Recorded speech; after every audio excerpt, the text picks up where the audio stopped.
Provavelmente você está pensando em quando você iniciou o ensino superior, suas expectativas e sonhos, bem como o encontro com um mundo novo, diferente, em que aprender é uma responsabilidade que cabe unicamente a você. Você estuda à distância, portanto precisa ter um alto nível de auto-organização e de autonomia de estudo. Precisa seguir cronogramas, realizar as leituras, assistir aos vídeos, enfim, gerir sua própria aprendizagem. Diferente do que era no ensino fundamental ou no médio, não haverá cobranças diretas sobre seu ritmo de aprendizagem. Você é que precisa se organizar para aprender o máximo. Mas apenas seguir mecanicamente o passo a passo sugerido pela instituição não vai garantir que você realmente aprenda. E o mundo do trabalho não vai querer saber suas notas, vai lhe exigir competência. Portanto, quanto mais efetiva for sua aprendizagem agora, mais facilidades terá para se inserir no trabalho em sua futura área de atuação.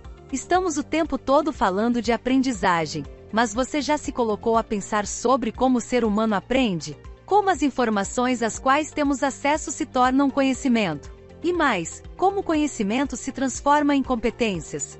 Essa questão, como o ser humano aprende, também mobilizou vários pesquisadores que elaboraram explicações científicas sobre esse fenômeno. Inicialmente, a preocupação dos pesquisadores foi como se aprende conceitos, mas com o tempo eles foram percebendo que também aprendemos atitudes, desenvolvemos novas habilidades e que para isso muitas vezes é preciso desaprender o que pensávamos que já sabíamos. É nesse processo de aprender, desaprender, reaprender a partir de novas vivências é que vamos desenvolvendo novas competências. Sim, você ouviu bem. No decorrer da vida, aprendemos e desaprendemos, pois nem tudo que nos foi dito quando éramos crianças é realmente verdade.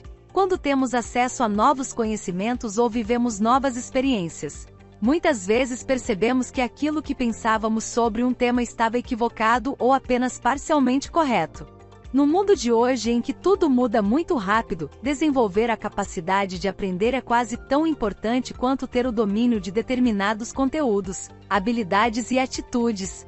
Isso porque na maioria das áreas de atuação, quando você terminar a faculdade, algumas coisas já terão mudado, novas tecnologias surgirão, novas teorias orientarão os profissionais. Mas não se desespere. O que você aprender com qualidade hoje será, com certeza, a base para continuar aprendendo e se adaptar às mudanças que vierem pela frente. É sobre uma base de conhecimentos que já estão consolidados, ou seja, aceitos pela humanidade como sendo corretos, que se constrói o novo. Imagine Einstein, cientista famoso que revolucionou a física. Ele não desenvolveu suas teorias a partir do nada. Ao contrário, Einstein era um estudioso da física e foi analisando as teorias que já existiam que ele começou a perceber algumas incoerências, o que o levou a pensar de outro modo, inaugurando uma nova forma de compreender o tempo e o espaço. O exemplo de Einstein demonstra que é importante não só dominar os conhecimentos de nossa área de atuação. Isso é importante, mas é apenas o começo. É preciso ter abertura para pensar diferente, e também pensamento aguçado para perceber a necessidade de novas pesquisas ou novas formas de fazer algo que já estava consolidado. Mas também é importante desenvolver o pensamento crítico, pois investir nosso tempo e energia para aprender elementos realmente relevantes, distinguindo o importante do que é apenas modismo. Estar aberto a aprender sempre é pré-condição para viver e trabalhar na atualidade. Isso porque é mais do que em qualquer outra época, o conhecimento avança em passos largos, gerando inovações o tempo todo. Importante também saber que adotar a postura de eterno aprendiz é importante não só para o trabalho, nos permite também viver melhor. São inúmeros os novos conhecimentos que surgem a cada ano, e com base neles, nossas atitudes no dia a dia podem mudar. Quantos de nós passaram a separar o lixo descartável do orgânico depois que aprendemos sobre o frágil equilíbrio ecológico do planeta? Ou ainda, quantas novas habilidades desenvolvemos a partir do uso intensivo da internet?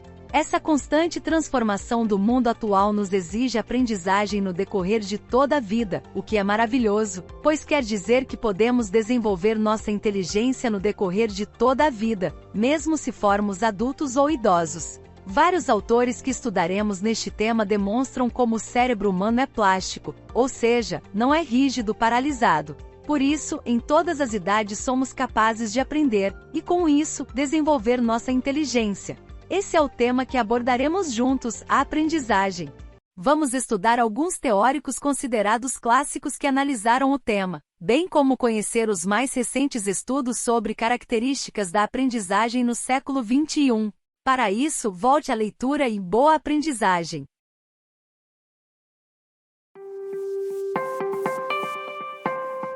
A produção do conhecimento está intimamente ligada à alta performance cognitiva. Quando uma pessoa está em um estado de alta performance cognitiva, ela é capaz de processar informações de forma eficiente, aprender novas informações com facilidade, fazer conexões entre ideias aparentemente desconexas e aplicar esse conhecimento de forma criativa e produtiva. A verdade é que podemos ter alta performance cognitiva se usarmos todo o potencial do nosso cérebro. E é sobre isso que vamos conversar agora com o Dr. Juliano Ginani. Ele é graduado em Ciências Biológicas e em Psicologia, também é mestre e doutor em Psicobiologia. Então, professor Juliano, você poderia compartilhar com os nossos estudantes o que é feito no campo da neurociência? Opa, claro, Beth, é sempre um prazer conversar com todos. A neurociência, na verdade, a gente chama de neurociências, porque é um conjunto de especialidades, um conjunto de áreas científicas. O objetivo é estudar sobre o cérebro e sobre a manifestação dele, né? O sistema nervoso também. Então, nesse sentido, é um conjunto de especialidades que estuda como o nosso sistema nervoso funciona. Começou com o estudo das células, dos órgãos, e hoje a gente vê a neurociência em todos os locais, porque, veja, onde tem ser humano tem um sistema nervoso atuando. Então, a ideia aqui da neurociência é explicar como o cérebro funciona e, em último grau, Beth, como é o nosso comportamento. Por isso que, como você falou, a neurociência ajuda a explicar como a gente aprende e como a gente pode aproveitar melhor o nosso potencial. Entende? Isso é realmente fantástico, Juliano. E agora, a produção do conhecimento envolve a criação de novas ideias, teorias e descobertas, o que vai requerer um alto nível de cognição. Para produzir novas ideias, é necessário que o indivíduo possua habilidades cognitivas avançadas, como a capacidade de analisar informações complexas, sintetizar ideias, fazer conexões entre diferentes áreas do conhecimento e aplicar o pensamento crítico. Além disso, a alta performance cognitiva também está associada a um domínio maior de habilidades como a memória, a atenção e a concentração. Neste sentido, Juliano, você poderia explicar para os nossos estudantes como o cérebro processa e armazena informações durante a aprendizagem?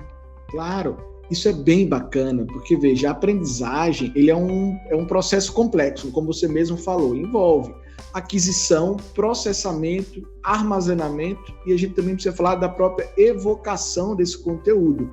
Então, para a gente explicar um pouquinho, a gente precisa entender que primeiro existe esse processo de aquisição, ou seja, onde eu recebo essa informação, então tem a ver com os meus sentidos, com a minha atenção, e eu preciso codificar isso vai armazenar na nossa memória. Nesse sentido, existe o que a gente chama da codificação e da consolidação, ou seja, eu transformo essa informação que a gente está conversando aqui em códigos neurais, ou seja, isso fica armazenado nas minhas células dos meus neurônios. E, obviamente, após, quando eu tenho uma intenção, eu posso evocar isso. Então, a gente pode dizer que a aprendizagem ela utiliza diferentes partes do cérebro, dependendo do tipo de informação. Porque, obviamente, para captar informações visuais, eu tenho áreas específicas, informações linguísticas. Isso depois é passado para outras áreas no meu cérebro que armazenam informação de longo prazo. Então, existem algumas áreas muito importantes nesse processo, como o hipocampo, a amígdala, que são áreas que envolvem a consolidação da memória, tá? E também um pouquinho da relação com as emoções, que a gente vai falar muito provavelmente também, né? Porque, veja, a emoção faz parte desse processo de aprendizagem. Então, para sintetizar aqui, a aprendizagem é um processo complexo que tem várias etapas. E, nesse sentido, é importante entender que a gente precisa estar bem para aprender, não é? A gente precisa consolidar, precisamos estudar, existem níveis de processamento, não é? E o nosso corpo também, né? Por exemplo, a gente precisa dormir bem, se alimentar, uma série de outras coisas. Mas, de modo geral, para os nossos estudantes aqui, aprender é um fenômeno complexo e não é algo que é simplesmente automático, envolve esforço, envolve técnica. Então, é possível que a gente precise criar as estratégias mais adequadas ao nosso dia a dia, né? Porque cada um tem uma rotina diferente, a gente precisa aperfeiçoar isso. Não sei se eu fui muito genérico, professora, mas é nesse sentido que a gente precisa pensar a aprendizagem. Juliana, eu acho que a gente aqui já tem uma boa parcela de informação que vai certamente ajudar o nosso estudante a controlar o seu processo de aprendizagem. Esse já é um passo muito importante, porque também vai aumentar de maneira expressiva a vontade dele de aprender. Mas a gente sabe que no âmbito acadêmico, essa autonomia do estudante, ela não é completa, né? Ela não é plena, né? Algumas situações já vêm previamente definidas e isso causa algum impacto, né, na forma como ele vai fazer esse processo de aprendizagem. Então, tendo em vista, né, esse contexto, como você mesmo até agora falou, como as nossas emoções afetam a aprendizagem. E a gente sabe que, lendo um pouquinho sobre o assunto, a gente tem alguns tipos, né, de motivações aqui, né? Eu sei que você talvez vai ter que passar por uma outra conversa ainda, mas como a motivação intrínseca vai contribuir para aumentar o engajamento do nosso estudante? Excelente pergunta, né? As emoções e a motivação intrínseca, ele tem um papel fundamental na aprendizagem. Veja bem, as emoções influenciam a nossa atenção, nossa memória, nosso raciocínio. Isso afeta a aprendizagem. Quando eu digo afeta, pode melhorar ou piorar. Porque, obviamente, vamos pensar num caso ruim, né? Por exemplo, se eu estou com um estado de estresse muito agudo ou ansiedade, isso pode dificultar eu concentrar a minha atenção no processo, ou seja, na captação de informação. E eu posso piorar na minha aprendizagem. De outro modo, a emoção positiva, aquele meu entusiasmo, aquele meu interesse, pode me ajudar a fixar o conhecimento. Aquela aula maravilhosa daquele professor que eu adoro, muitas vezes fixa. Agora, você falou uma coisa importante, motivação. Existem aspectos extrínsecos, como a nota da prova, né, o meu diploma, mas existe a motivação intrínseca, que é o meu interesse, ou seja, o meu engajamento, a minha vontade. Isso tem uma série de coisas que a gente não vai conseguir resolver aqui, porque envolve a própria história de vida, os valores desse nosso aluno. Mas quando a gente está intimamente motivado a entender aquilo vai nos ajudar. Por isso que metodologias ativas ou colocar mais na prática pode ajudar a conectar com a motivação intrínseca. Então é uma combinação em que o estudante precisa entender os seus valores e interesses e combinar isso às estratégias de aprendizagem, né? Então, digamos, é uma parceria entre o aluno e o seu professor nesse sentido. Então, a motivação intrínseca é importante o aluno saber por que ele quer aprender, qual é o objetivo. Isso vai ajudar a gente a superar dificuldades, que às vezes tem matérias difíceis, mas quando eu sei onde eu quero chegar, conseguir colocar minha energia, minha motivação, minha ação, para superar as dificuldades que sempre vão existir, inevitavelmente.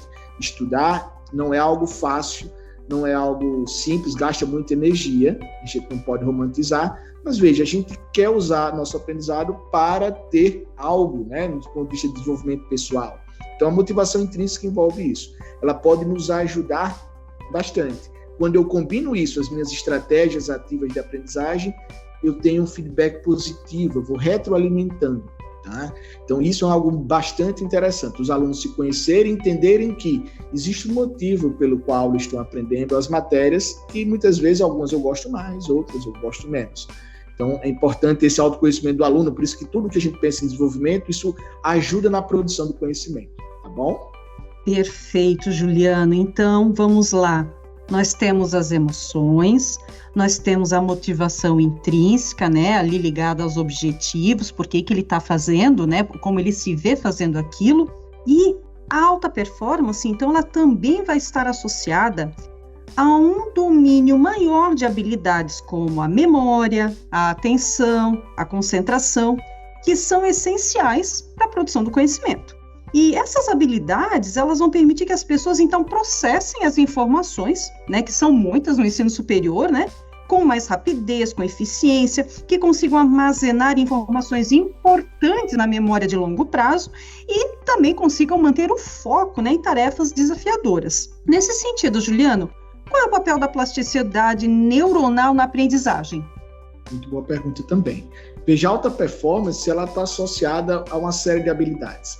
É lógico que alta performance não é uma coisa só. O que é a minha alta performance não necessariamente é a sua, Beto, ou dos nossos alunos. Então, a gente precisa também entender isso para a gente não achar que todo mundo vai ter o mesmo tipo da alta performance. Você tem que usar a melhor forma, nossa máquina, não é verdade?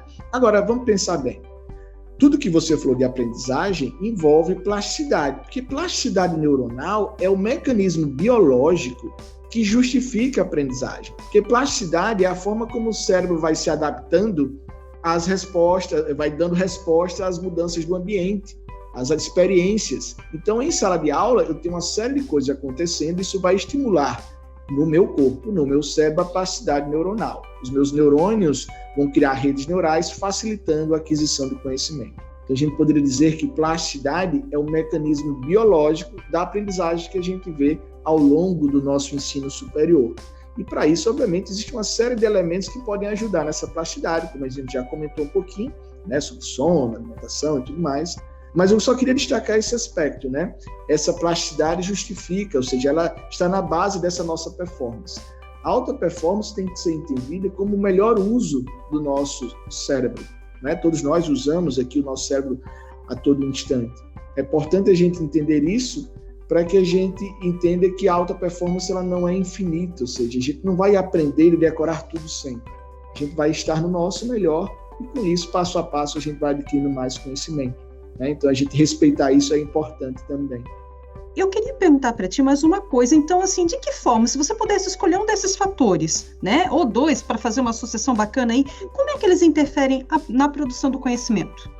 Basicamente, o conhecimento ele é formado e justificado no nosso corpo através do nosso cérebro. E as células têm que estar em um estado fisiológico bom. Então, o sono é um dos principais, eu dividiria, não só porque eu estudei isso no meu doutorado, mas porque, em geral, os nossos alunos geralmente colocam em segundo plano. O sono é o momento em que a gente está em repouso, mas o nosso cérebro está ativo. Ele recupera e ele grava memórias. Então, dormir bem vai ajudar a melhorar. Então, virar à noite sempre para estudar dá uma falsa sensação de aprendizagem, que você não consolida. Então, respeitar a máquina é importante. Então, dormir bem e, obviamente, a gente precisa de energia. O nosso cérebro gasta basicamente 1/4 do que a gente come em termos de energia. Então, obviamente, uma nutrição adequada vai dar suporte a isso. Então, são dois elementos fundamentais, professora, porque, veja, a gente não existe, né, aqui na aula sem esse nosso cérebro. A gente não vê ele, mas ele é o responsável pela nossa atividade. Então, respeitar essas questões vai ajudar bastante. Juliano, acho que aqui a gente já deixou uma dica em tanto, né? Porque os nossos acadêmicos aí, né, têm às vezes alguns perfis que desconsideram a importância de a gente ter uma boa noite de sono, uma noite reparadora, uma alimentação bacana, respeitando comer comida, né? E não outras coisas, né? Acho que isso tudo traz um impacto muito importante, fazer esse link com a questão da nossa aprendizagem. Para finalizar, será que você poderia falar para os nossos estudantes o que é o neurofeedback? E como ele pode potencializar o aprendizado, facilitando a produção do conhecimento, Juliano? Perfeito. O neurofeedback é uma técnica em neurociências que eu atuo, né, que é a minha especialidade, mas basicamente é um treino cerebral. A gente consegue, com alguns equipamentos, modificar o padrão de atividade dos seus neurônios. Então, o neurofeedback é uma técnica que, em geral, a gente consegue treinar a pessoa para modificar um padrão de atividade cerebral e chegar em outro. Tá? Eu sei que pode parecer muito ficção científica, mas basicamente o neurofeedback é uma técnica para melhorar o funcionamento cognitivo. Então, às vezes, as pessoas têm dificuldade de aprendizagem porque algumas regiões cerebrais funcionam de modo a não gerar melhor performance. Vamos pensar que existe atividade física, existe o personal trainer que pode ajudar com os exercícios. O neurofeedback é uma técnica de neurociência que ajuda nesse sentido, em melhorar, digamos, nossos hábitos cerebrais. É uma técnica específica, mas ajuda bastante, que é um recurso que é possível colocar no dia a dia quando à disposição, tá? É mais ou menos nesse sentido. É uma técnica específica, mas ajuda bastante, porque, veja, nós aqui estamos ativamente mexendo com o cérebro, conversando com você, os nossos alunos nos ouvindo. Então, se a gente puder melhorar essa relação dos neurônios, a gente vai melhorar a aprendizagem. Juliano, Obrigada. Agradecemos que você aceitou o nosso convite para fazer esse bate-papo aqui com os nossos alunos. Certamente entender um pouco mais sobre a complexidade de tudo que acontece no nosso cérebro enquanto a gente está aprendendo vai facilitar também a vida dos nossos estudantes. Um forte abraço para você, Juliano. A gente se encontra. Muito obrigado. Tchau, tchau. Tchau, tchau.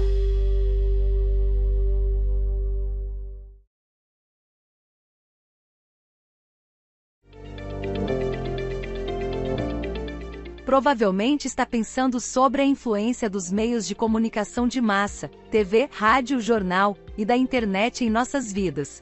Todos nós consumimos vídeos no YouTube, Instagram ou outras plataformas, conversamos com amigos ou colegas de trabalho pelo WhatsApp. Vemos os conteúdos postados por inúmeras pessoas no Facebook. Mas apesar de fazermos isso praticamente todos os dias, pouco sabemos sobre como funcionam os algoritmos que programam as redes sociais e que nos confinam em verdadeiras bolhas. Você já ouviu essa expressão? Bolha na internet? É que as redes sociais funcionam de tal forma que a inteligência embutida nos processadores dos provedores de conteúdo, Twitter, Facebook, Instagram, TikTok, etc., sempre nos direcionam para aquilo que parece ser de nosso interesse. Então, como no exemplo que você leu, se começo a pesquisar sobre tênis, logo receberei inúmeros anúncios deste produto. Mas isso não ocorre apenas em relação a produtos. Se digitamos o nome de um político ou cantor famoso, logo somos levados a mais conteúdo sobre ele e ao contato com outras pessoas que gostam mais ou menos das mesmas coisas. Por causa desse mecanismo, nossas redes sociais são quase como bolhas, as pessoas com as quais temos contato têm gostos e opiniões semelhantes aos nossos e, de certo modo, nos dão a impressão de que todos pensam desse modo quando, na verdade, isso só se aplica à nossa bolha. Você também já deve ter ouvido que nem tudo o que lemos nas redes sociais e mesmo nos buscadores como o Google é verdade.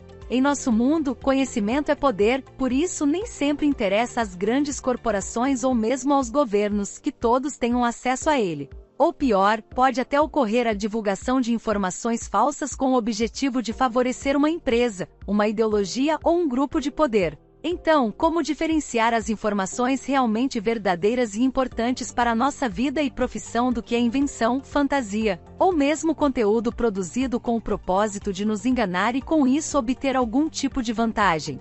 Embora sempre vamos ser vítimas de algum tipo de domínio ou ingenuidade, há formas de minimizar essas influências, principalmente tomando consciência do risco da manipulação e compreendendo que existem vários tipos de conhecimento que se completam e orientam nossas ações.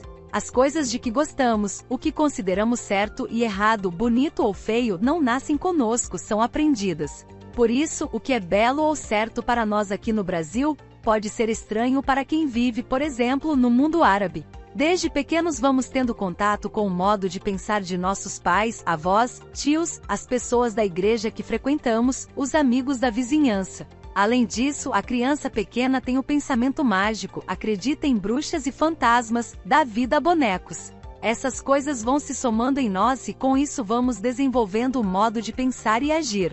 Com a ida à escola temos acesso à escrita, à matemática e, por meio delas, ao pensamento científico, que vai se juntar ao que já sabíamos. Se tivermos sorte, teremos acesso também à arte, pintura, teatro, música, dança, escultura, cinema. E talvez poderemos desenvolver a interpretação do mundo a partir dos sentidos.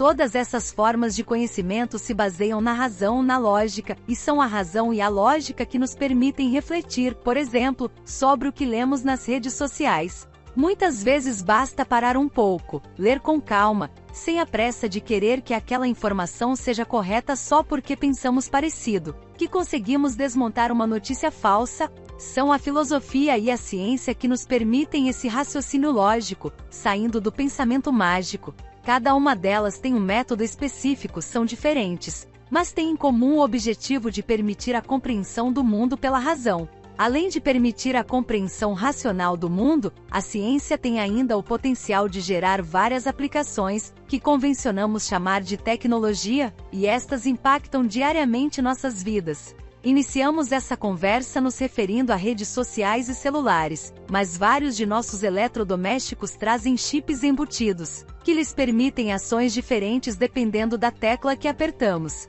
É o caso do micro-ondas, que sabe o tempo e a temperatura adequados para descongelar um frango ou estourar pipoca, dependendo de qual botão você pressionou.